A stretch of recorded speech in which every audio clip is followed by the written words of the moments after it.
that's for sure.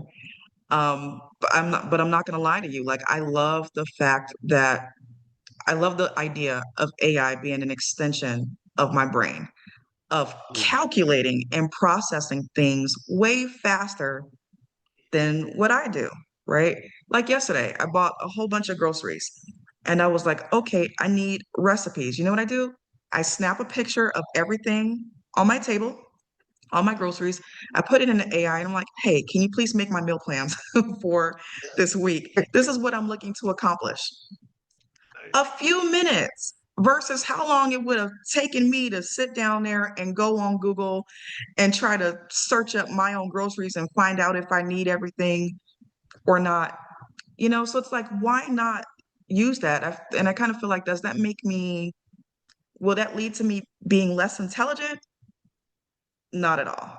Not at all. I actually feel like I'm super intelligent for doing it that way, right? Because now I was able to get done with dinner faster and know what's going to go on during the week, and I can go and focus on something that will make me more profitable. So, Well, I think I think that's a great way to look at it as well. I find that it's like I mean, as a person who, I kind of think for a living, um, and that was always a goal and a dream of mine. I didn't know it would be possible. I didn't even know if I could even pull it off. But because I remember I had an uncle who I think he was bullying me. I'm not sure, but when I was like 23. I was telling him what I wanted to do with my life, and he said, well, "What do you want to do?" I said, "I want to go get a PhD." He said, "You want to be a professor?" I said, "Yeah." And he said, there's a guy at Harvard, and they pay him $100,000 a year to just sit around and think." And I said, "Wow." And he goes, do you think you have that ability? You think you could actually get somebody to pay you to just sit around and think? I was like, I don't know. Like, I didn't know I was a kid. And and then years later, that became my job, like to just sit and think about stuff because your brain's full of stuff and you go through this rigorous process.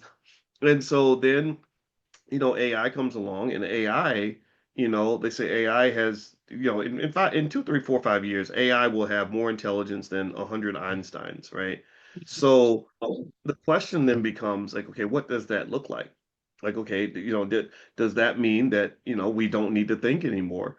Um, I think it's very dangerous, number one, to outsource our thinking to a machine. Like that's the first thing, right? Because these machines will eventually they're going to be smart enough to realize that humans are just kind of a pain in the ass, and we fight each other like well we cut off our own siblings because they're Democrats or because they're Republicans, and or we want to launch nuclear missiles at each other, knowing that everybody's going to die, stuff like that.